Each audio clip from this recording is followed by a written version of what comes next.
Joseph, yung kwento po ni Joseph, God meant it for good. Pakibasa po natin ng malakas.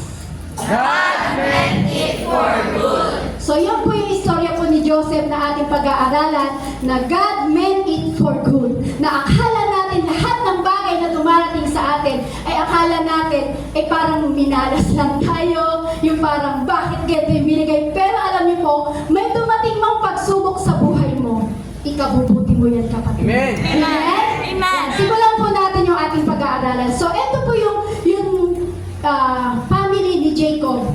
Yan, si Jacob, si Leah, at si Silpa, si Rachel, at si Bilha. So kung makikita niyo po, 11 po yung kanyang mga kapatid. Yung nakikita niyo pong may bilog, yung po si Joseph, na kakaiba yung damit na ibinigay sa kanya ng kanyang ama. So kung titignan po natin yan, sabi nga nila maraming ibang-ibang kulay yung ibinigay na damit kay Joseph. Kasi siya daw po yung paborito ng kanyang ama. Yan, yung may bilog po niya. Kita niyo po, iba yung kanyang kasuotan. Amen. Amen? Amen. Yan, makikita po natin, iba yung kanyang kasuotan. Kung maaalala niyo po, yung kwento na yan, yan yung kwento na niligawan ni Jacob si Rachel ng 7 years. Naalala niyo po yung kwento. So, ibig sabihin po, na niligawan ni Jacob si Rachel ng 7 years. So, si Laban po yung tatay ni Rachel at ni Leah. Amen. So, yung kwento po dyan, instead na si Rachel po yung itinabi kay Jacob, pero si Leah po ang itinabi kay Jacob. Naalala niyo po yung kwento na yan. Kaya, kung titignan po natin, 7 years po na naglingkod si Jacob, pero dahil iba yung itinabi sa kanya, nag-take po siya ulit ng another 7 years. So, yun po yung kwento na yan. So, kung titignan po natin, naging konti yung bunga nila. Naging konti yung bunga nila. So, baga, 11 yung kapatid ni Joseph, pero lahat po sila is 12 po sila magkakapatid. So, konti po yung naging kanilang bunga. At eto po si Joseph, siya po yung naging bunga ni Jacob at ni Rachel. Tama po? Amen. Amen. So, yun po yung kwento nila. So, ito daw po si Jacob ito po si Joseph is paborito ni Jacob. So, kaya nga po makikita natin na iba yung kadamitan na ibinigay sa kanya. So, binigyan siya ng special coat na ibinigay sa kanya ng kanyang ama. So, maraming kulay po yun. Kaya kung titignan po natin, sabi po sa verse 4, kung doon po sa babasahin po natin sa buong Genesis po ng 37, na galit na, sabi daw, galit na galit yung mga kapatid ni Joseph, ni Joseph, dahil sa kanya, ito'y inggit na inggit sa kanya, kasi siya nga po yung paborito ni Jacob. Dadaanan lang po natin yung konting istorya para at least may idea po tayo, kasi yung pag-aaralan po natin is buong po yan sa Genesis na yan. So, kumbaga po, isinasummarize na lang po natin yung kwento, para at least po, kung mababanggit man po dito yung ating pag-aaralan, alam natin kung ano po yung kwento na yon. Kaya wag po kayo maiinip. Kaya sabihin mo sa iyong katabi, umpisa pa lang, wag ka nang mainip. Umpisa pa lang, huwag ka nang Hindi mainip. mo bawal matulog. Bawal ang tulog. Okay. So, ibig sabihin po niyan, yung sabi po doon sa verse 4 is galit na galit po yung mga kapatid ni Joseph sa kanya. Kasi nga po, kumbaga, siya yung paborito. So, ang tanong, meron bang mga tao na galit sa inyo? Amen. O meron bang taong inggit na inggit sa inyo? Amen. Amen? Marami po. Yung parang inggit na inggit sa'yo, yung parang galit na galit sa'yo, kasi yung destiny natin ay hindi naman nila destiny kaya naiinggit. Meron po bang ganon? Kasi yung destiny mo, kapatid, yung destiny ko, yung destiny natin lahat ay hindi naman nila destiny. Kaya ngayon, etong mga kapatid ni Jacob nainggit sa kanya. Nagalit sa kanya, nainggit sa kanya kasi yung destiny ni Joseph ay hindi naman destiny ng kanyang mga kapatid. So nangyari po, nagkaroon ng competition sa kanilang magkakapatid. Amen. Amen. Kumbaga, nagkaroon ng competition, kumbaga, example lang po.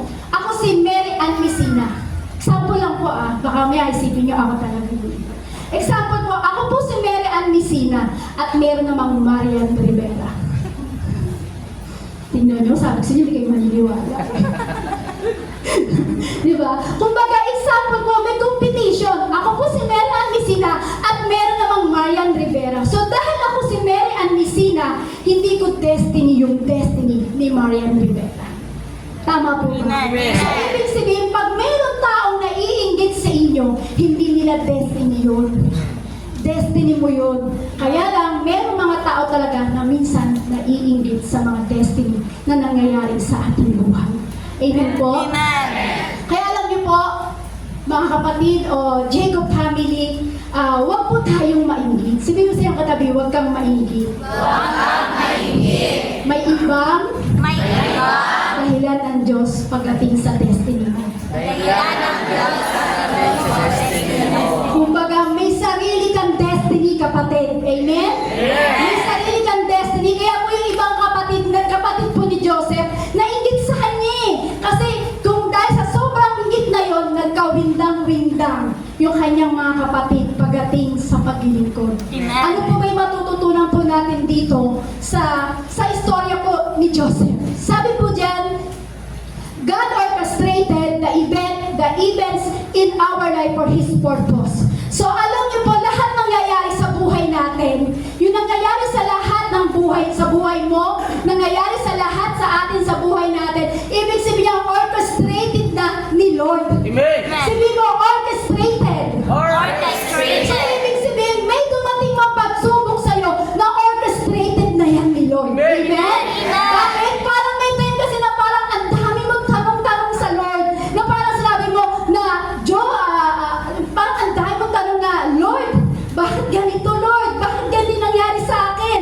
Lord, bakit ito yung aking pinagdadaanan? So alam niyo po, anumang pinagdadaanan mo, kapatid, God orchestrated na ng ating Panginoon. Amen. Jesus. Amen. Amen? Kaya nga po, diba, sabi po sa Roma chapter 8, verse 28, sabi po doon, alam natin sa lahat ng bagay ay gumagawa ang Diyos para sa mabuti kasama ang mga nagmamahal sa Kanya, silang mga tinatawag ayon sa Kanyang layunin. So kung titignan po natin, lahat daw po ng bagay na alam naman po natin ginagawa natin, alam naman po natin makakabuti ito at alam ng Diyos kung ano yung ginagawa mo at alam ng Diyos kung ano ang makakabuti sa iyo. So sabi po dyan, lahat na nagmamahal sa Kanya at silang tumatawag pagdating sa layunin ng Diyos. So kung titignan po natin, lahat orchestrated na ng Lord. Amen. So kung si Duterte ay may 4 P's, eto naman si Joseph ay merong 3 P's. Etong 3 P's na ito yung ating pag-aaralan sa oras na ito. Kasi kung sabi nga po, diba, sa gobyerno ay merong 4 P's. Tama po ba? Amen. Meron po ba dito mga miyembro ng 4 P's? Sige, wag na po. Okay lang. So, ibig sabihin po niyan, kung ang gobyerno natin ay merong project na 4 P's, eto naman si Joseph ay may 3 P's. Ano po ba yung P na yun? From the pit to the prison to the palace. So, ayun yung pag-aaralan natin na mula nanggaling sa balon hanggang sa napunta sa kulungan, hanggang pagdating sa kulungan, napunta sa palasyo. Amen. So, yan yung pag-aaralan po natin. So, kung titignan po natin, basahin ko po muli sa inyo yung sinabi sa Genesis chapter 37 verse 18 to 24. Malayo pa'y natanaw na siya ng mga ito, nagkaisa silang patayin siya, sinabi nila, ayan na ang mahilig managinip, patayin natin siya at ihulog sa balon, at sinabing siya isinila ng mabangis na hayop. Tingnan natin kung ano ang mangyayari sa kanyang mga panaginip. Narinig ito ni Ruben at binalak niyang iligtas si Jose. Sabi niya, huwag nating patayin, huwag natin siyang pagbuhatan ng kamay, ihulog na lamang natin sa balon. Sinabi niya ito sapagkat ang balak niya ay iligtas ang kapatid at dalhin ito sa kanyang ama. Paglapit ni Jose, inubad nila ang mahabang damit nito at may manggas at inuhulog sa tuyong balon. So meron po bang, kung titignan po natin, meron pong ibang mga kapatid na minsan na minsan gagamit pa ng ibang tao. Kumbaga, kung titignan po natin dyan kay Joseph, etong mga kapatid niya, dahil sobrang inggit, gumagamit po sila ng ibang tao. So, ganun din po sa atin. Di lang tayo po ay naglilingkod sa Lord, mga kapatid, minsan gagamit ng ibang tao, minsan sa ating buhay. Amen. Para ilayo tayo kung kanino? Sa Lord. Amen. Gagamit minsan ng ibang tao para ilayo ka sa Lord. Amen. Amen? Amen. Para ilayo ka sa Lord, para ilayo ka sa plano ng Diyos, para ilayo ka sa mismo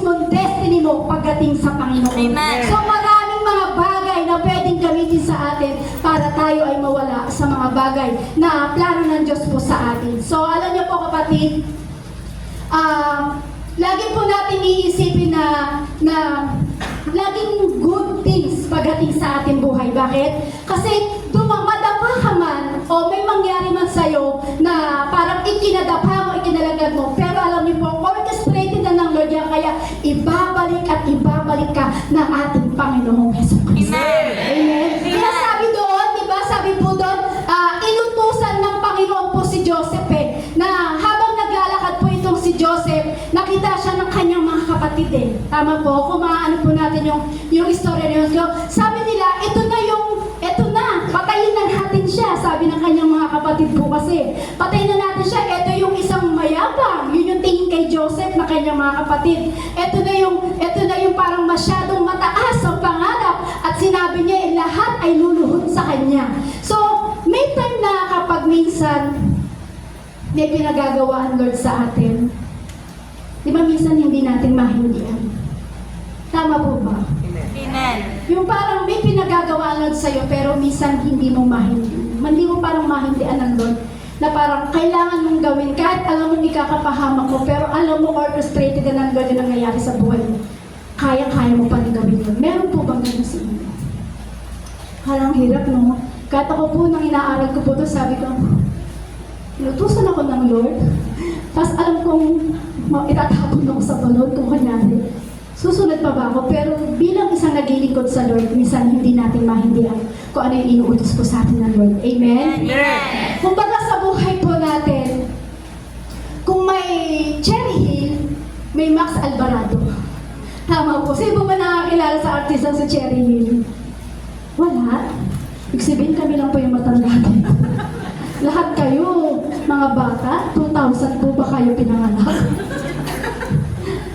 Kumbaga sa buhay po natin o sa paglilingkod natin, merong Cherry Hill at merong Max Alvarado. Kumbaga, ibig sabihin yan, may kontrabida sa buhay mo, kapatid. Amen. Amen? May kontrabida, matik na yan sa ating paglilingkod. Sino yung kontrabida? Walang iba kundi si Satan. Kung ikaw ay naglilingkod sa Lord at orchestrated na lahat ng Panginoon ang pangyayari sa buhay mo, asahan mo, kapatid, matik na yan. May Cherry Hill at merong Max Alvarado sa paglilingkod mo, kapatid. Walang iba kundi si Tanin. Amen. Amen? Yun lang ang gumagamit ng ibang tao para ilayo tayo sa destiny ng ating Panginoong Jesus. Amen? Amen. O kumbaga may kontrabida, sabihin mo, kung may kontrabida sabihin mo sa katabi mo, kung may kontrabida sa'yo, kapatid, Kung may kontrabida sa'yo, kapatid, relax lang.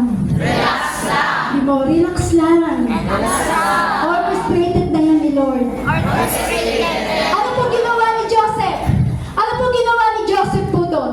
Nang ito po si Joseph nang siya po ay pagpilitan na itapon dun sa pit o pagpilitan siya itapon ng kanyang mga kapatid sa balon, siya ay pinagpilitang patayin. Ano po yung ginawa ni Joseph? Ano po sabi ng isang kapatid po ni Joseph? Wag na lang natin, sabi ko, wag na lang natin siyang wag na lang natin siyang patayin, kundi itapon natin sa balon. So, ibig sabihin niya, merong ginagawa ang Diyos sa buhay ni Joseph. Yung time na yun. Amen. Amen? Kung titignan natin yung picture na yan, di ba ang taray?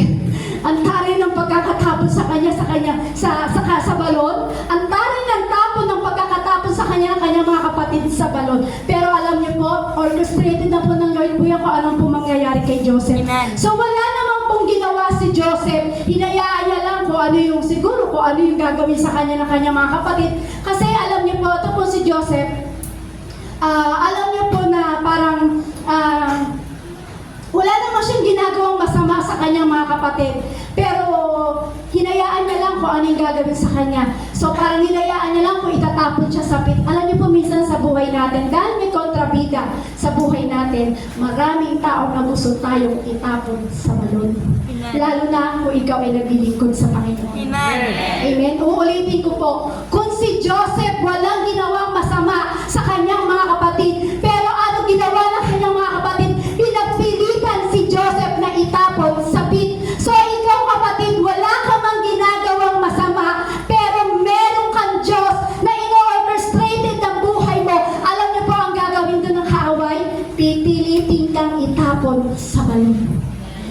yung bagay na kailangan nating matutunan kung ano yung dapat nating gawin pagdating sa ating mga buhay. Amen. Amen po? Amen. Amen po? So, ibig sabihin po niyan, maraming mga pagsubok na darating sa ating buhay.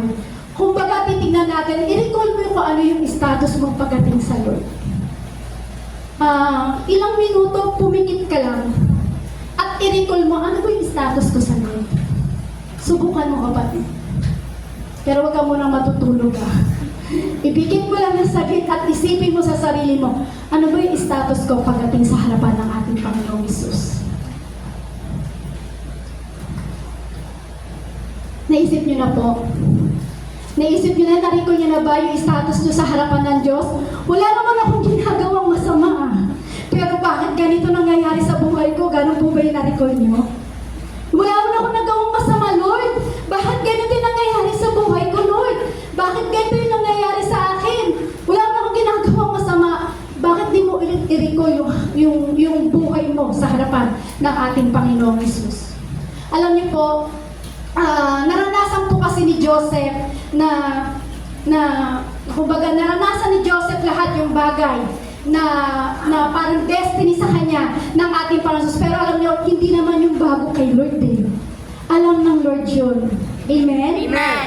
Kung napunta siya sa pit, napunta sa prison, at napunta sa palace, so ibig sabihin, alam ng Lord yun, ano ba yung bagay ay kinabaksak mo? Ano ba yung bagay na ikinatapon mo sa balon? Ano ba yung bagay kung saan ka nakakulong? Alam niyo po? Alam ng Lord yun, kapatid. Amen. Sabihin mo sa katabi mo, alam ng Lord kung ano yung pinagdadaanan mo. Alam ng Lord kung ano yung pinagdadaanan mo. So ngayon po, ito ang pag-aaralan natin. Sa pagkatapos sa kanya sa pit, doon sa balon ng kanyang mga kapatid, pag-aralan po natin kung ano yung ginawa ni Joseph, kung ano yung ginawa ni Joseph at yung pagsama ng Panginoon sa kanya, lalo na po nang siya po ay napunta sa prison po. So alam niyo po, isa-summarize na lang po natin, kumbaga, yung sinabi po kasi doon, dapat mangyari po kasi, kumbaga na naginip si Joseph, na lahat ay buwan at bituin ay sa kanya po ay luluhod. So kung isa-summarize na lang po natin yon, kumbaga sabi po doon lahat daw po ay luluhod sa kanya. So ito mga kapatid niya is mas lalong nanggigil sa kanya. Lalong nanggigil sa kanya at sinabi at bigla ulit na naghinip. Yung tayo na sinabi niya lahat ay luluhod sa kanya. Tapos itong si Joseph, bigla niya naghinip ulit at sabi sa kanya, maging ang bituin at mga buwan ay luluhod sa akin. Ano po ba ibig sabihin niya? Ano po ba ipinipresent po niyon? Ang ipinipresent po nito yung mother at father niya ay luluhod din sa kanya. Mas lalong nanggigil ang mga kapatid ni Joseph sa kanya. Ganun po ba sa inyong maraming nanggigigil? Marami po ba nanggigigil sa inyong kapatid? Sino po dito yung maraming nanggigigil sa kanyang paglilingkod? Ay wala. Lahat po kayo malaya na nakakapaglingkod. Totoo po ba? O maraming nanggigigil, huwag na nanggigigil. Maraming humahadlang sa paglilingkod niya. Taas po ang kamay. Ilan lang ang hinahadlangan. So, ibig sabihin, wag na. So, ibig sabihin po niyan, sabi na naginip po ulit si Joseph, ang sabi po doon, lahat ng gigil ng kanyang mga kapatid, at sinabi niya, ang ibig kong sabihin, maging ang ating ina at ama ay luluhod sa'yo. So, pero alam niyo po, itong mga kapatid po ni Joseph, mas lalong nanggigil sa kanya. Pero alam niyo po, kung merong mang pangarap na sinabi sa iyo ang Diyos, o merong mang dreams, o vision ang Panginoon sa buhay mo, huwag mong hayaan na ang pit ang magpatigil sa iyo. Amen. Uulitin ko po kapatid, kung merong mang sinabi ang Diyos sa iyo, merong mang vision ang Diyos sa iyo, merong mang dreams ang Diyos sa buhay mo, merong mang sinabi ang Diyos sa buhay mo, uulitin ko po kapatid, huwag mong hahayaan ang balon ang magpatigil sa paglilingkod mo. Amen. Amen? Kaya nga po sabi nga po dito, sabi dyan, when God places a dream, vision, promise, plan in your heart, don't let the pit stop you. Pakibasa po ng malakas. When God places a dream, vision, promise, plan in your heart, don't let the pit stop you. Yan, sabi po dyan, huwag magpapatigil sa'yo yung pit sa buhay mo. Amen. Sino po dito yung nakakaranas ng may pit sa kanyang buhay? Lahat po tayo, amen? Kasi pag wala kang pit sa buhay, ibig sabihin, persentan ka. Kasi lahat po ng may pit sa buhay, ibig sabihin yan, threaten tayo pagdating sa araw. Amen? So minsan, kasi kung titignan po, sabi niya, huwag magpapatigil sa atin yung pit natin pagdating sa ating buhay. Kasi minsan, alam mo naman yung destiny mo, at alam mo naman yung pinagagawa sa'yo ng Diyos, alam mo naman yung inuutos ng Diyos sa'yo, alam mo naman yung very clear, yung parang napag-inipan mo pagdating sa Diyos. Kaso nga lang, dahil sa sitwasyon, ng bagay na pit na dumating sa buhay mo, ay huminto ka na, kapatid. Yung balon na malalim, kapag tinignan mo yan, parang ayaw mo nang umakyat. Sabi nga dyan, don't let the pit stop you. Kasi kung titignan mo yung balon na sobrang lalim, parang ayaw mo nang umakyat. Amen? So parang ayaw mo nang umakyat, parang alam mo ba, kumbaga, ang Diyos ang nag-aakyat sa'yo. Kumbaga, kung alam mo ang Diyos ang nag-aakyat sa'yo, kahit gano'ng kalalim yung pit na yan, alam mo, meron Diyos ang mag-aakyat sa'yo, pipilitin mong pumanik na yan sa balon na malalim. Amen? Amen? Kaya sabi dyan, don't let the pit stop you. Huwag mo nga hayaan yung balon ng buhay mo ang magpapatigil sa'yo sapagkat merong Diyos na mag-aakyat sa'yo pagdating sa balon na malalim. Amen? Amen po? Maniwala ka sa panahon ng may balon sa buhay mo. Maniwala ka, kumbaga parang may struggle sa buhay mo o yung parang may pit sa buhay mo. Kumbaga struggle ka sa health, struggle ka sa spiritual, struggle ka sa mentally. Kumbaga yung time yung parang give up na. Yung iba ganyan kasi, yung parang wala na silang pag-asa. Kumbaga, struggle sila sa espiritu nila, struggle sila sa health nila. Kumbaga, humihinto na sila dahil sa pit na yun. Kaya ulit po dito, don't let the pit stop you. Kasi kahit anong lalim ng balon, huwag kang hihinto at huwag yun ang magpapahinto sa'yo para maglingkod ka sa Panginoong Hesus. Amen. Kumbaga yung ating espiritu minsan dumarating sa minsan na parang lampa. Sino po dumating dito yung time na kanyang espiritu ay parang lampa na? Ay wala, kala ko malalakas kayo. Amen? Yan. So ibig sabihin po niya, minsan dumarating po kasi minsan yung espiritu natin ay parang nalulupay-pay, nalalampa, nangihina. So pero sabi po doon, don't let the dream, vision, promise, sa plan po ng Panginoon, ng plan sa ilang Panginoon yung sinasabi po dyan, na dahil lang sa pit, ikaw ba ay hihinto, kapatid? Nang dahil lang ba sa pit, ikaw ba ay mahuhulog, kapatid? Tatanungin ko po ulit. Sabi po dyan, when God places a dream, vision, promise, plan in your heart, don't let the pit stop you. So, ibig sabihin ba, kapatid, yung ba ang magiging dahilan ng iyong pit sa pagkakahulog mo, sa paglilingkod mo sa Panginoon? Hindi po. Kasi sabi nga po kanina, di ba, marami na ginawa ang Lord sa atin at marami lang orchestrated ang Diyos sa buhay mo. Amen. Amen? Amen. Amen po. Marami pong orchestrated ang Diyos sa buhay po natin. Kaya huwag kang magtaka at huwag kang magduda, kapatid, na kumbaga huwag kang magtaka at huwag kang magduda kasi nandyan yung Diyos sa buhay mo eh. Kasi sabi nga, orchestrated na ng Lord. So may dumating mapit sa buhay mo, huwag kang magtaka at huwag kang magduda. Sabihin sa iyong katabi, huwag kang magtaka at magduda. Huwag kang magtaka at magduda. Nandyan ang Diyos sa tabi mo. Nandyan ang Diyos sa tabi mo. So kung titignan po natin, kumbaga sunod-sunod yung problema na dumating sa buhay mo, kumbaga sa kabila ng paglilingkod mo sa Panginoon, parang andyan yung umaatake sa'yo yung gawa ng kaaway. Sino po dito yung parang naglilingkod ka sa Lord pero nandyan yung atake ng kaaway sa'yo? Lahat po tayo, amen. So, ibig sabihin pala, kapag inaatake ka ng kaaway, sabi po doon, kapag inaatake pala tayo ng kaaway, ang sabi po doon, huwag kang magduda at huwag kang magtaka kasi bakit? Merong purpose ang Diyos sa buhay mo. Amen. Amen? Amen. So yung pala, kasi in-orchestrated na ng Lord. So dapat, huwag ka nang magtaka at huwag ka nang maduda. Bakit? May purpose ang Lord sa buhay mo. Amen? Na parang sometimes na parang niloob ng Diyos na parang dumaan ka sa pain. Sino po dito yung parang dumaan sa pain? Amen. Lahat po tayo, amen. Kasi pag hindi ka dumaan sa pain, parang wamanhid ka.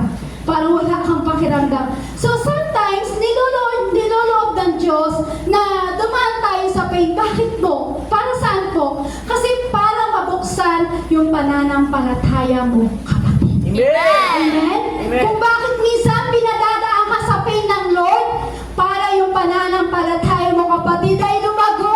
Kaya ka pinadadaan ng Lord sa pain. Kaya ka pinadadaan ng Lord sa pain para ang pananampalataya mo ay lumakas. Minsan darating ang time, mismo ang Diyos ang susubo sa iyong pananampalataya. Amen. Amen? Amen. Yung parang naaalala mo na ikaw yung na nakakilala ka sa Diyos, yung parang sa panahon na ikaw ay yung time na parang yung time na parang wala kang pera, pero kinilala mo ang Diyos. Yung time na mas malinaw. Di ba yung time na parang, nung time na nakilala mo ang Diyos, yung time na parang wala kang pera at doon mo nakilala ang Diyos. Tama po ba? Naintindihan niyo ba? Yung parang walang-wala ka. Pero dahil nakilala mo ang Diyos, yung sa sa kawalan mo, pero nakita mo, mayroong Diyos naman na nagpapahala ng ating buhay. Amen. Kumbaga parang yung time sa panahon na parang broken family, sorry po sa mga, pero alam niyo po, minsan pinadadaan tayo ng Diyos po dyan, minsan sa pagiging broken family tayo, alam niyo po kung bakit, para mas lalo kang lumapit at kumapit pagdating sa harapan ng Diyos. Amen. Amen? Amen po? Sa panahon ng may sakit ka, doon mo nakikilala ang Diyos eh. Amen? Sa panahon na parang sinabi ng doktor sa'yo, alam mo ba, ito lang yung buhay mo, ito na lang yung itatagal mo, ito ilang buwan na lang yung iyong iikalalhagi dito sa mundong ito. Dapat yung pala, pag ikaw ay dumarating sa panahon na yon, mas lalo kang umiyak pagdating sa ating Panginoong Jesucristo. Naalala mo ba yun, kapatid? Gagamitin ng Diyos yung mga bagay na nangyayari sa buhay mo para mas lalo kang mapalapit pagdating sa Panginoon. Sabi niya, don't let the things stop you.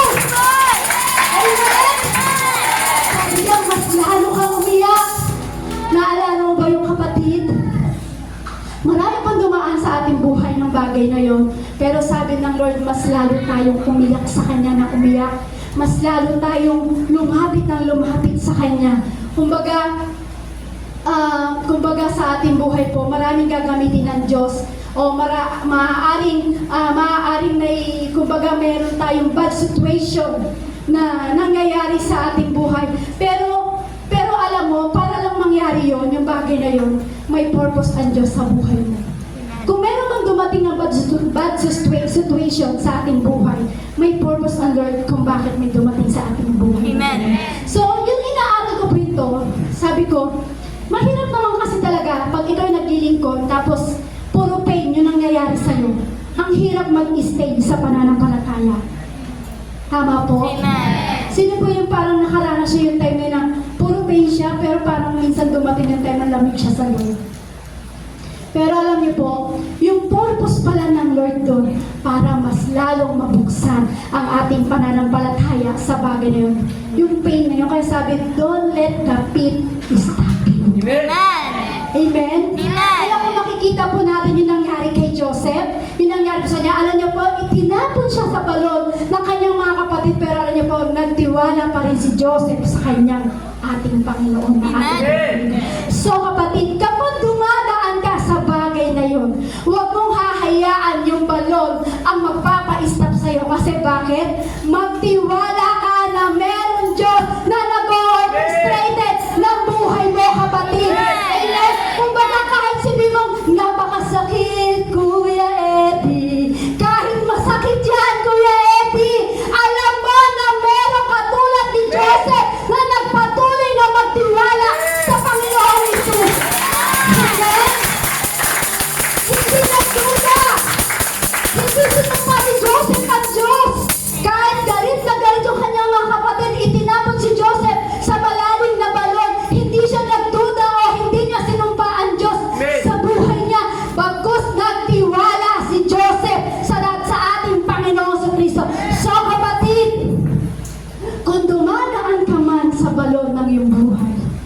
don't let the pit stop you.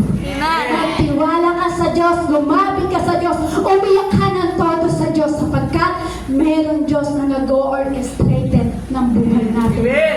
Amen? Palakpakan nga po natin ang ating Panginoon. Hindi tingnan po natin, hindi nagtanong, hindi nagduda, hindi na sinumpa ni Joseph ang ating Panginoon. So, kaya sabi nga po, di ba, sabi po dito, God is control even if sin, your life, is out of control. Pinaprocess lang ng Panginoon. Amen? Pinaprocess lang ng Lord. Tinitest ng Panginoon ang pananampalataya mo, kapatid. Amen? Kaya sabi dyan, tinitest ng Lord ang pananampalataya mo. So, dapat maniwala kayo na meron Diyos na nag-o-orchestrated ng buhay mo, kapatid. Amen? Hindi porket born again ka, hindi ka na makakaranas ng trial. Tama po ba? Kasi meron po tayo na may kilala kami, dumating sa pagsubok, iba't ibang pagsubok, kumbaga sa halo-halo, yung ingredients ng halo-halo ay sumobra yung ingredients ng pagsubok niya sa buhay. Pero alam niyo po, yung trial na yun, tinitesting lang naman tayo ng ating Panginoong Hesus. Tama po? Mas lalo pa nga tayong ititest ng Lord eh. Kapag meron dumarating ng pain sa buhay natin, minsan kahit born again ka, ititest ka ng Lord at mas lalong ititest ng Lord yung katulad natin na bilingkod sa Kanya. Amen. Amen? Amen. Kumbaga kung titignan natin, example ko po, kung makikita niyo po dyan, sabi dyan is God is control. Tama po? Amen. So ibig sabihin, sa kabila ng iyong trials, kapatid, ititest ka talaga at makikita mo sa buhay mo na God is control. Sino po dito yung parang tinest ka ng Lord sa pananampalataya mo, pero God is control pa rin? Amen. Amen? Amen. Yung parang may pain ka, may trials ka, may struggle ka sa espiritu mo, pero alam mo, merong Diyos nag-control sa buhay mo. Amen. Amen? Sabi niya, God is control. Amen?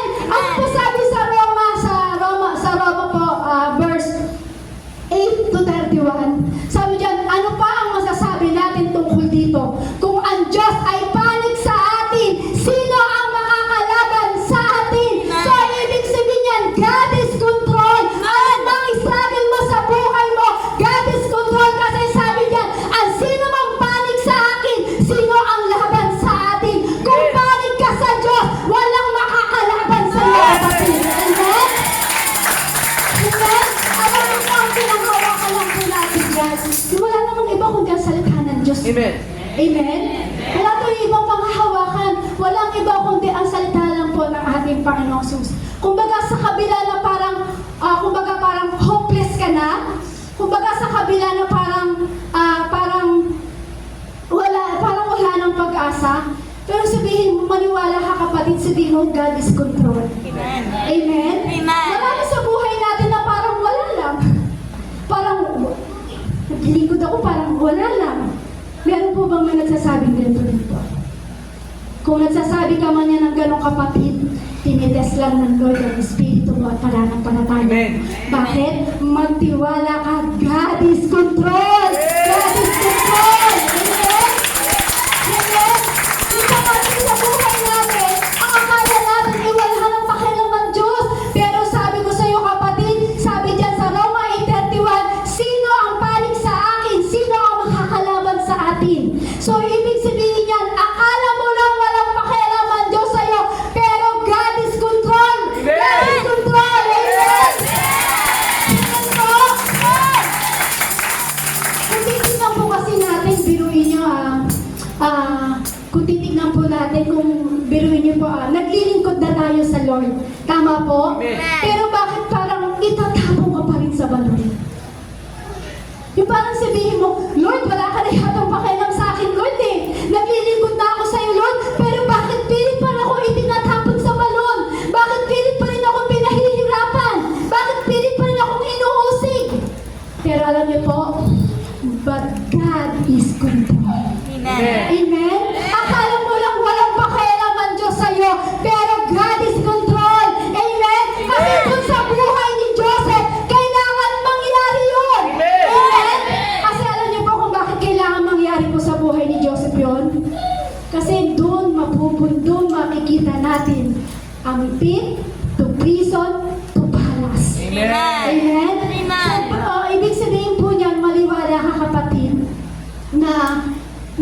kumbaga may mangyayari sa buhay mo, God is in control po yan. Amen? So, parte yan ng paglilingkod natin. So, dahil sa parte yan ng paglilingkod natin, orchestration na yan ng Diyos sa ating buhay. Amen? So, sa buhay mo, sa buhay natin lahat tayo orchestration na ng ating, sa ating yan ng ating Panginoon. So, bakit po? Kasi po, kapag hindi na nangyari po sa buhay ni Joseph o hindi nangyari sa bawat buhay po natin yon, hindi mangyayari yung purpose ng ating Panginoong Jesus. Tama po? Amen. Kung titignan pala natin, kung hindi pala nangyari sa buhay ni Joseph yon at hindi nangyari yung mga pit sa buhay nyo, ibig sabihin pala, hindi mangyayari yung purpose. Tama po? Amen. Sino po dito yung dumadaan sa pit?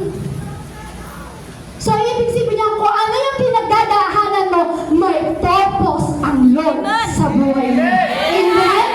Amen? Kasi nga, God is control. Amen? Partiyan ng iyong buhay. Amen? Amen po? So, ibig sabihin, kailangan mangyari yan, kapatid. So, sabihin mo sa kagabi, kailangan mangyari yan, kapatid. Kailangan mangyari yan, kapatid. Sabi nga po sa Genesis chapter 39 verse 2, ito ang maganda kay Lord. Sa kabila ng nasa balon si Joseph, sa bahay ni Potiphar ay pinatnubayan siya ni Yahweh. Ano mang kanyang gawin ay nagtatagumpang. Sabi, sa kabila na ikaw ay nasa pagsubok, kapatid, sa kabila na ikaw ay nandun sa pit ng iyong buhay, kasama mo pa rin ng Diyos. Sabi yan, sa buong panahon ng paglilingkod ni Joseph sa bahay ni Potiphar ay pinatnubayan siya ni Yahweh. So sa panahon ng pagsubok mo sa iyong buhay, kapatid, pinapatnubayan ka ng ating Amang Diyos na nasa langit. Amen. Amen? Amen? Nandiyan ang Diyos sa tabi mo. Amen? Sabi mo sa katabi mo, sa panahon na ikaw ay naglilingkod sa Lord at dumating sa pit ng iyong buhay, nandyan ang Diyos sa tabi mo. Amen. Hindi nyo masabi kasi ang haba. No? O, ito lang sabihin nyo. Sa panahon na nasa pit ka. Sa panahon na nasa pit ka. O, mas maganda kasi yung parang mas Tagalog eh. Kasi baka may akala nyo pit yung paa eh. So, Tagalogin natin. Sa panahon na ikaw ay nasa balon na malalim, Sa panahon na ikaw ay nasa balon na malalim, maalala mo nasa tabi mo ang Diyos. Maalala mo na nasa tabi mo ang Diyos. Amen? Amen. Bakit? Kasi nagmamahal ka sa Diyos eh. Kapag nagmamahal ka sa Diyos, ano mang balon ng buhay mo, asahan mo, katabi mo ang ating Panginoon Yesu Cristo. Amen? Amen po? Nagmamahal ka sa Diyos. Ibig sabihin pala, marami palang magandang mangyayari sa ating buhay kahit nasakit tayo. Amen? Amen po? Amen. Sa kabila ng may kaaway, sino ba yung kaaway natin? Yung kapitbahay natin? Sino ba yung kaaway natin? Yung nag-chismis sa atin? O sino ba yung kaaway natin? Yung gumawa ng masama sa atin? Sino po ba yung kaaway natin sa ating buhay? Sino po? Si Satan. Bakit? Kasi etong si Satan, wala siyang ibang hangarin sa buhay mo, kundi papangit ng papangit ng papangit. Amen? Amen. Amen po? Ang gusto talaga mangyari ng kaaway, pangit talaga ang mangyari sa buhay mo. Pero eto si Yahweh, lahat tayo ay papatnubayan niya pag tayo ay nagtitiwala pagdating sa ating Panginoong Jesus. Amen. Sabi nga po sa Genesis chapter 39 verse 7, dumating ang panahon na pinagnasaan siya ng asawa ni Potiphar at sinabi nito, sipingan mo ako. So parang shortcut ko na lang po, sinasummarize na lang po natin yung mga nangyayari po doon sa buong Genesis na 37. So kung ako po, para mas makita niyo po yung buong istorya, basahin niyo na lang po siya. Kasi kung iisa-isain ko po yun, baka bukas pa tayo umuwi. Amen po. So sabi po dyan, kung titignan po natin yan, dapat nga po bago ko po yung basahin, kailangan bigyan ko po kayo ng bagong, para ko baga background. So dahil binasa ko na, so alam niyo po, bago po kasi mangyari po yan. Yung nangyari po kay Joseph. Ano po ba yung nangyari po dun sa kanya? So, kumbaga parang ang mga kapatid po kasi ni Joseph ay hindi na kontento kung anong meron sila. So, itong mga kapatid ni Joseph, ginawa po siya, is binenta po siya. Bigyan ko lang po kayo ng konting background para at least po, bago natin siya aralin po talaga. So, itong mga kapatid po ni Joseph, is binenta po siya. So, itong si Joseph po, binenta po siya ng kanyang mga kapatid para bilang maging slave. So, ang nakabili po kay Joseph is si Potiphar. Tama po? Yes. So, nakita po, kumbaga, ayan po, dahil ito po, ito si Joseph, binili po siya ni Potiphar. So, kumbaga, parang, sabihin natin, pinagkatiwalaan siya ni Potiphar at tumira po siya doon sa tahanan ni Potiphar. So, parang ito naman minsan, dumating yung time na parang pinagnasaan siya ng asawa ni Potiphar. So, sabi sa kanya ng asawa ni Potiphar, sipingan mo ako. So, kumbaga, kung makikita po natin, hindi siya pinabayaan ng Lord po sa bagay na yan. Amen po? Amen. Sa kabila na parang dumaan siya sa ganyang pagsubok. Alam niyo po, kumbaga dumaan ka man sa ganyang pagsubok, pero sabi ng Lord, yes anak, kung dito ako sa tabi mo, huwag kang mabahala. Amen. Amen? Sasamahan kita, magtiwala ka lang sa akin. Amen? Amen. So, ibig sabihin niya, meron man na tumutukso sa buhay nyo. Hindi ko sinabing ganyang pagkatukso, maraming bagay, tukso sa mundo. Hindi man ganyan sa bagay. So, maraming mga bagay na tumutukso sa ating buhay, sa buhay po natin. Dapat takbuhan mo, kapatid. Amen? Amen. Amen po? Amen. So, ito po yan. So, ito po si Joseph is binili po ni Potiphar at tumira po siya sa isang sa tahanan po ni Potiphar. At ito po, dumating yung time na parang yan po yung sinabi ng asawa ni Potiphar na parang sabi niya po doon, yan po yung sinasabi niya po doon ng asawa. So, kung titignan po natin, kumbaga ang pangit ng kanyang pinagdaanan. Isipin niyo po, tinapon siya sa balon, tapos ganyan po yung mangyayari sa kanya. Yung taong bumili sa kanya at pinagkatiwalaan siya, kumbaga parang lahat ng bagay na pinagkatiwala sa kanya. Pero sabi niyo po doon kasi ni Joseph, maliban sa iyo, sabi ng Panginoon ko, hindi ikaw pinagkatiwala sa akin. Tama po? Amen. So, ganito po yan. Kung i-imagine po natin po yun, kumbaga, kung i-imagine po natin na nangyari po yun sa buhay po ni Joseph. So, ito si Joseph ay tumakbo po. So, ibig sabihin, anuman tukso, tumakbo si Joseph. Hindi siya takot kay Potiphar. Takot siya, sabi niya, takot ako na magtaksin sa ating Diyos. Amen. Amen. So yun po, kaya tinakbuhan ni Joseph po yun kasi takot siyang magkasala sa Panginoon. Amen. So ikaw kapatid, kapag ikaw ay may tumutukso sa iyong bagay na yan, takbuhan mo. Amen. Amen? Takbuhan mo kasi baka yan ang ikalalaglag mo kapatid. Amen? So ganito po yan. So ngayon po, dahil ito po ay siya po ay ayan po, dahil siya po yung pinagnasaan po ng kanyang asawa po ni Potiphar. So, ano po nangyari po dito? Ni Potiphar po. So, ang nangyari po dito parang, kumbaga, siguro itong si Joseph ay para siyang isang dingdong Dantes. Siguro ang gwapo-gwapo ni Joseph, kaya siya parang pinagnasaan ng asawa ni Potiphar. O kaya parang, magalang. O, diba? O kaya siguro ang gwapo-gwapo nito ni ano. So, parang kumbaga, ang sabi po ng asawa ni Potiphar na tabihan mo ako. Pero ano ginawa po ni Joseph? Tumanggi po siya. So, sabi po sa Genesis 39 verse 8 to 9. Tumanggi si Jose at ang sabi, panatag po ang kalooban ng aking Panginoon. So, eto yung sinabi ni Joseph doon sa asawa ni Potiphar. Sabi niya dito, tumanggi si Jose at sabi, panatag po ang kalooban ng aking Panginoon sapagkat ako'y narito. Ginawa niya akong katiwala at pinamahalan niya sa akin ang lahat sa bahay na ito, maliban sa inyo na kanyang asawa. Hindi ko po magagawa ang ganyang kalaking kataksilan at pagkakasala sa Diyos. So binilin sa akin lahat, sabi ni Joseph, binilin sa akin lahat, except ikaw, sabi ni Joseph, dahil asawa ka niya, sabi ni Joseph po doon. So nakita niyo po, hindi siya takot kay Potiphar. Takot siya doon sa Diyos.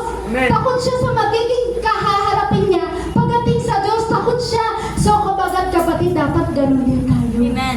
Dapat takot matatakot din tayo pagdating sa harapan ng ating Panginoong Jesucristo. Amen. Amen? Amen. So, ganun din po tayo dapat. Kapag may takot tayo sa Diyos, mananaig pa rin po yung kabutihan. Kapag may takot ka sa Diyos, mananaig lahat ang tama pagdating sa buhay mo. Amen. Kung tutusin, pwede ito samantalahin ni Joseph. Tama po ba? Pwede niya itong salamat, trip mo ko trip din kita. Kung tutusin, pwede po, di ba sabi niya ng asawa ni Potiphar? Tabihan mo ko. Kung ito si Joseph ay walang takot sa Diyos, sisabihin ni Joseph, trip mo ko ngayon, trip din kita. Amen? Type mo ko, type din kita. Pero dahil may takot si Joseph sa Diyos, anong ginawa ni Joseph? Tinakbuhan niya. Amen? Amen? So, Jacob family, sa panahon na ikaw ay baksak, sa panahon na ikaw ay pinasagana, pero alam niyo may tukso, takbuhan mo yan. Amen.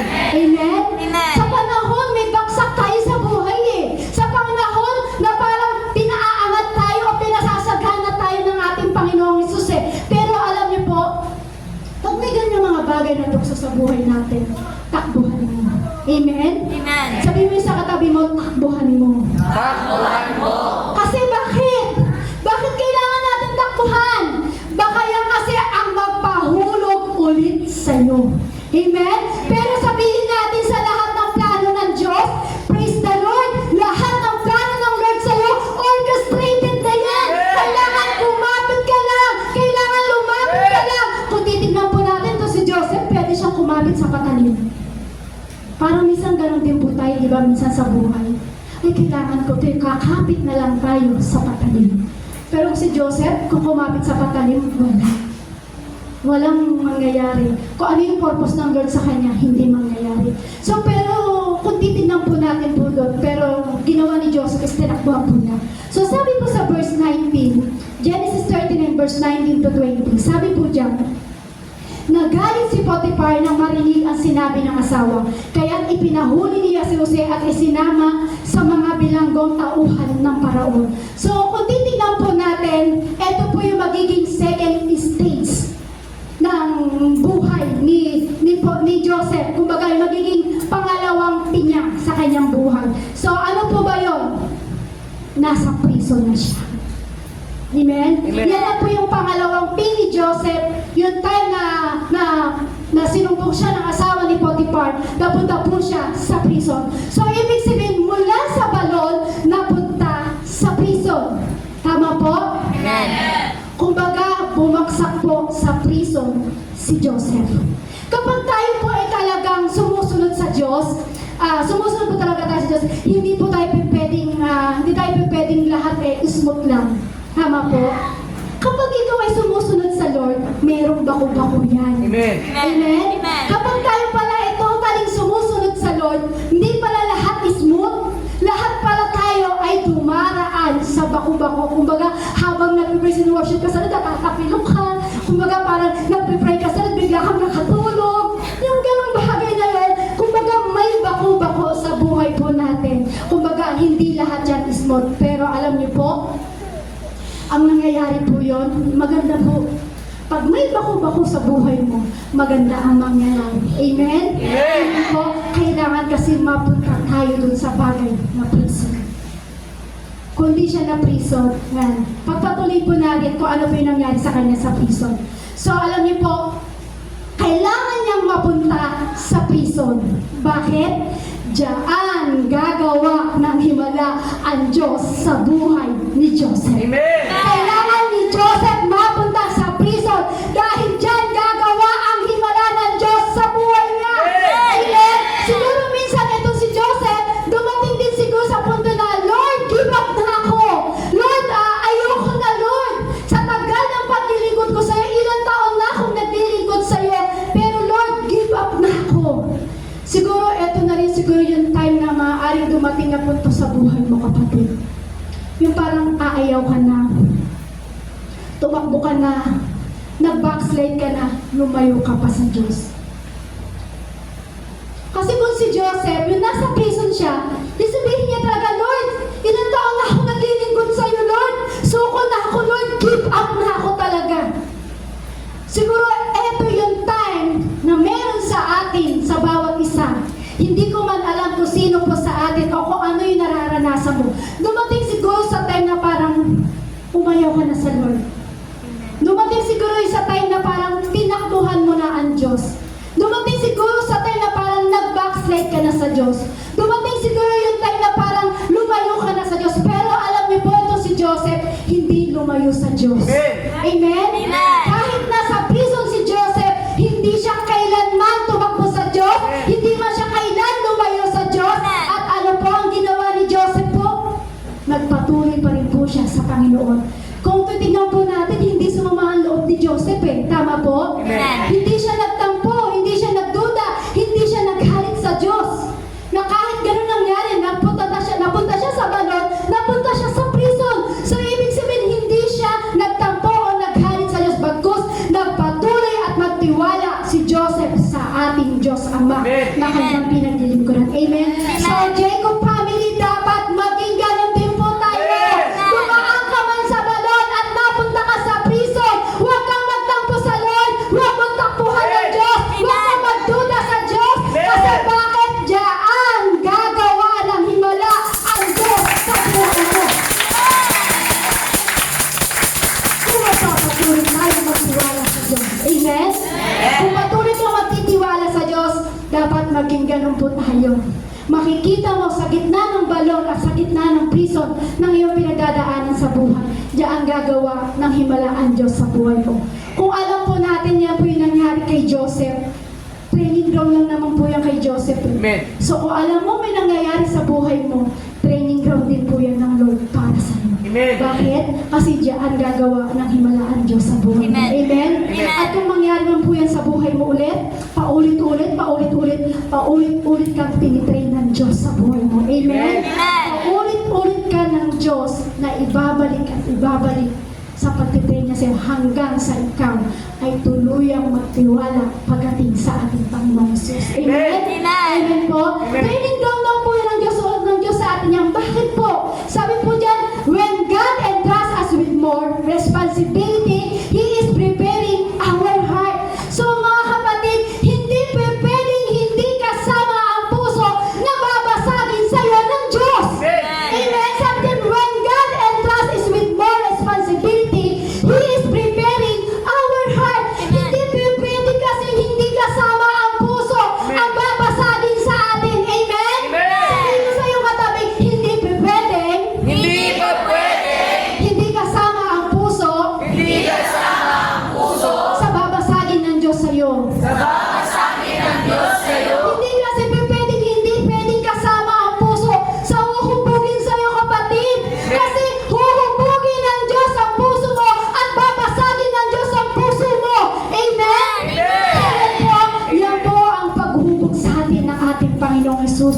Hindi kasi pwede na lingkod lang ng lingkod. Okay, sige, ministry lang ng ministry. Pero ang puso po talaga ang mahalaga sa Diyos. Amen? Amen. Puso po talaga ang mahalaga sa Diyos. So, kailangan po natin, hindi pwedeng hindi pabasa ng puso natin pagdating sa Panginoon. Hindi pwedeng hindi natin papahubog ang puso natin pagdating sa Panginoong Jesus. Amen po? Amen. Amen po? Amen. So, kung titignan po natin, kung ikaw man ay may pagsubok, at kung ikaw man ay parang nakakulong sa prison, o kung titignan natin, nakakulong ka sa rehas, na nangyayari sa buhay mo, piniprepare ka lang ni Lord. Amen. Amen? Sabihin mo sa katabi mo, kung ikaw ay nakakulong sa rehas, Kung ikaw ay nakakulong sa rehas, piniprepare ka lang ni Lord. pinipipere ka lang ni Lord. Piniprepare lang ng Lord ang puso mo. Amen? Ako ngayon. Piniprepare lang ng Lord ang puso mo. Amen? Kung dumaan ka man sa pagsubok, nakakulong ka sa tingin mo sa rehas, piniprepare lang ng puso mo, kapatid. Amen? Para paglabas mo, handa ka na. Amen? Amen? Handa ka na sa purpose at calling ng ating Panginoon Kristo. Uulitin ko po, piniprepare lang ng Lord ang puso mo, kapatid, para ihanda ka na. Para doon ihanda ka sa purpose at calling na hinanda sa'yo ng Diyos. Amen. Amen? Kasi bakit? Hindi kasi pwede na parang, kumbaga kung titingnan natin kung sakaling nagyabang si Joseph, kumbaga kung titingnan natin na hindi kasi pwedeng magmalaki si Joseph, kumbaga, kung nagdire-diretso si Joseph, hindi na siguro mangyayari yung plano ng Diyos sa kanya. So, ibig sabihin kapatid, kung ikaw ay nagdire-diretso sa rehas ng buhay mo, nagdire-diretso ka sa balon ng buhay mo, so ibig sabihin yan, hindi mangyayari ang plano ng Diyos sa buhay mo. Pero alam niyo po, piniprepare lang naman ng Diyos ang puso natin. At piniprepare lang naman ng Diyos ang puso ni Joseph, kaya napunta siya sa prison. So kung ikaw ay napunta ngayon sa buhay mo sa prison, piniprepare lang ng Diyos ang puso mo. Bakit? Nakita kasi ng Diyos ang puso natin. So ngayon, ino-orchestrated pa rin ng Panginoon ang lahat sa buhay natin. Amen. Amen. Excuse me lang po.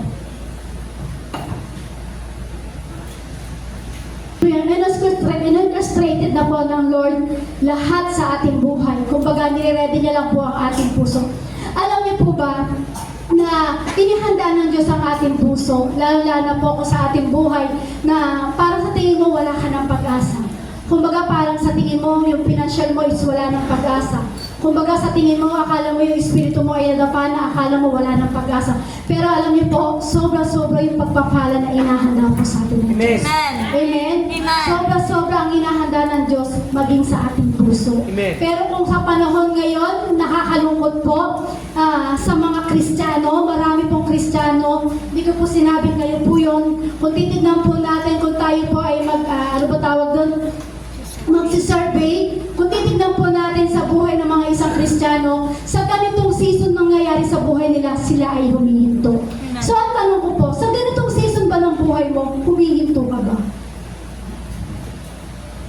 Dito ba natatapos yung pit? Dito ba natatapos yung prison? Doon pa natatapos? Sa ganitong season ba, humihinto ka ba sa season ng pit ng buhay mo? Humihinto ka ba sa prison ng buhay mo? Humihinto ka ba sa bagay na yun? Doon na ba natatapos ang lahat? Tatanungin ko po kayo ulit. Sa ganitong season ba ng buhay nyo, doon ba natatapos sa pit lang? Hindi po. Sa season ng buhay nyo, natatapos lang po ba sa prison? Hindi po. Hindi po. Wag. Sabi mo sa katabi, wag. Wow! Sabi mo, bakit? Bakit? Bakit kapatid? Kasi may palas pa sa buhay mo! Kung ikaw ay napunta sa balon at ikaw ay napunta sa prison dahil hindi ka huminto, nagpatuloy ka sa Lord at hindi ka nagduda at hindi ka nagalit sa Diyos at hindi ka nagtampo, meron pang palasyo para sa iyo, kapatid! Amen? Kaya huwag kang hihinto! Huwag kang hihinto sa season ng buhay na ikaw ay nasa pit! Huwag kang hihinto na ikaw ay nasa season ng prison! Kasi may palas pa! May palas pa para sa iyo! Kaya huwag kang hihinto, kapatid. Kaya huwag natin masyado parang alagaan yung iyak-iyak sa buhay mo. Kumbaga, huwag mo masyado kaalagaan yung lungkot sa buhay mo. Huwag mo kaalagaan masyado yung emotion sa buhay mo. Kumbaga, kasama yan. Amen? Kasama yan sa paglilingkod mo sa Panginoon. Bakit? Ipinaghahanda ka lang naman ng Lord eh. Amen. Amen? Sabi nga po sa Genesis chapter 39, 21 to 23, ngunit si Jose ay hindi pinabayaan ni Yahweh. Ang bantay ng bilangguan ay naging napakabait sa kanya. Si Jose ay ginawa niyang tagapamahala ng lahat ng mga bilanggo at siya ang naging tagapagpasya kung ano ang gagawin sa loob ng bilangguan. Hindi na halos makikialam ang bantay ng bilangguan sa ginawa ni Jose, sapagkat si Yahweh ay kasama nito at pinagtatagumpay siya sa lahat niyang gawain. Kung makikita niyo po yun, yung bantay po ng bilangguan ay naging mabait kay Jose. Amen po? So kung makikita po natin, may promotion pa doon sa prison. Amen. Amen? Kung makikita po natin, may promotion pa rin kahit siya po ay nakabilanggo.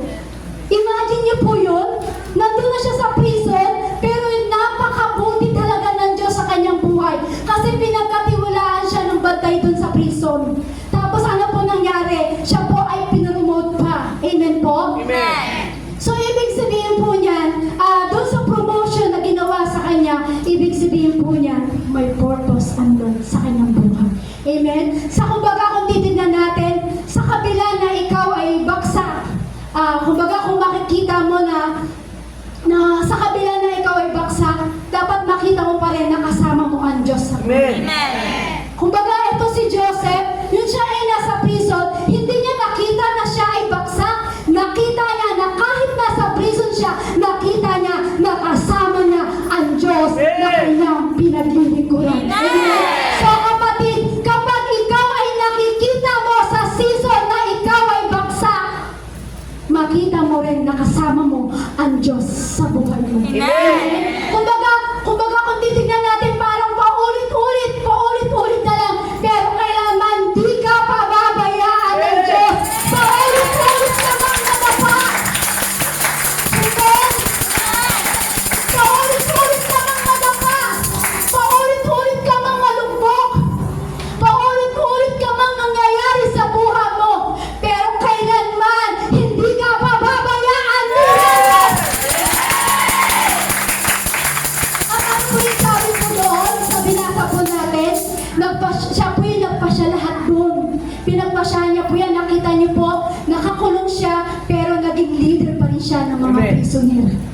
Imagine niyo po yun, nakakulong siya, pero naging leader pa rin po siya ng mga prisoner. Kasi kapag ang calling mo talaga pagdating sa Panginoon, eh pinapractice lang naman talaga ng Lord yan. Amen? Kumbaga example, janitor. Kumbaga, janitor ka, tapos sa pagiging janitor mo, kumbaga, naging head ng janitor ka. Yung kumbaga, magiging head and janitor ka, malinaw po ba yung example? Kumbaga, di ba kasi siya, nasa prison na siya, pero na-promote. So, kumbaga, example ko po, di lang ikaw, halimbawa, ikaw ay isang janitor, so, sa pagiging janitor mo, eh, naging head janitor ka pa. Tama po? So, kumbaga, huwag mong sasabihin na janitor lang ako. Naging presidente ka naman ng janitor. Amen? Huwag mong sabihin, tagapaglinis lang ako. Naging presidente ka ng janitor. Amen? Kumbaga, darating kasi sa buhay po natin, kumbaga, ito po kasi example, di ba? Naging presidente ka ng janitor. Pero hindi ko sinabing janitor ka. Example lang po yun. Amen? So, kumbaga, naging presidente siya ng janitor. So, alam niyo po, kung darating minsan sa buhay po natin, na minsan magiging maintenance ka ng church. Nagigets niyo po. Ay, what yung gets? Naiintindihan niyo po. Amen. Minsan kasi darating ang araw sa buhay mo na magiging maintenance ka sa church. Sister, wala namang high blood yung church. Bakit magkakaroon ng maintenance? Hindi. Ganito po yan. Darating po kasi yung araw na magiging maintenance ka ng church. At pagdating na naging maintenance ka ng church, ay dahil hinubog ka ng Diyos. Amen? Darating yung araw sa paglilingkod mo, magiging maintenance ka ng church. At ikaw ay naging maintenance ng church. Ibig sabihin po niyan dahil ikaw ay hinubog ng Diyos. Amen? Amen. Dahil alam mo, ang buhay mo sa baba. Amen? Pero patuloy ka namang itinataas ng Panginoon. Amen? Alam mo yung buhay natin dito sa mundo eh. Pero ang Diyos, paulit-ulit tayong itinataas ng ating Panginoong Jesucristo. Amen? Pilit ka niya muling binabangon. Amen? Amen po? Kasi darating ng time na ikaw minsan ay magiging pastor. Darating yung time na ikaw minsan ikaw ang mag-preach sa harapan na ito. Tama po. Sino po dito yung gustong mag-preach ng salita ng Diyos? I-share ang salita ng Diyos. I-goal mo lang yan, kapatid. I-goal mo lang yan. Makikita mo, hinuhubog ka lang ng Diyos. Amen? Amen. Hinuhubog ka lang ng Diyos. Kung ano yung gagawin natin, kumbaga, darating yung time na parang ikaw yung tatayo dito sa harapan, at tapos sisibihin mo sa lahat, kung ano yung ginawa ko, gagawin nyo rin lahat. Kung paano ako nagtiwala sa Diyos, gagawin din natin lahat. Amen. Napakasarap, di ba? Amen. Amen. Amen po. Amen. Hindi mo kasi mararanasan yung bagay na yon. Hindi mo, kung di mo mararanasan yung, hindi mo mararanasan yung maglinis. Yung maglinis dito. Yan na. Sino po dito yung naglilinis ng church? Ay, wala. Ilan lang. Yan. So, eto po yan. Kasi minsan, kung di po natin mararanasan na maglinis, nandito po sa church, Paano ka bibigyan ng title na paano ka bibigyan ng title ng Panginoon? Kung ganun pa rin sa dati. Tama po? Amen. Kung di mo mararanasan na mag-lead ng church, paano ka bibigyan ng title ng Panginoon? Kumbaga parang ganun pa rin, katulad ng dati. Alam niyo po, kay Lord may victory. Kay Lord may katagumpayan. Amen. Amen? Amen. Paano mo makikita ang katagumpayan pagdating sa Panginoon? Sa kabila ng nasa loob ka ng kulungan, makikita mo na kahit nasa loob ka ng kulungan, may katagumpayan pagdating sa ating Panginoon na Kristo. Amen?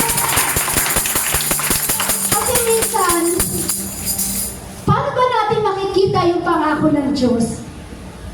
Nasa dilim tayo. Amen? Amen. Paano natin makikita ang pangako ng Diyos minsan nasa dilim tayo? Kumbaga, kung titignan po natin, paano tayo magkakaroon ng katagumpayan kung tayo ay nasa dilim po? Tama po? Amen. Tama po? So, kumbaga dapat po panghawakan mo ang promise ng Lord.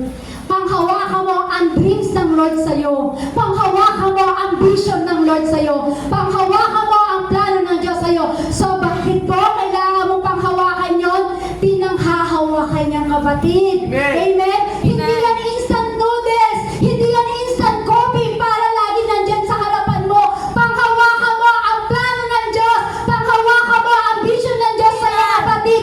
Hindi yan instant noodles na lagi mo andyan sa harapan mo, nakakainin mo na lang lagi. Amen? Amen. Ilagay mo yan sa puso mo. Amen. Amen? Isulat mo yan sa puso mo, kapatid.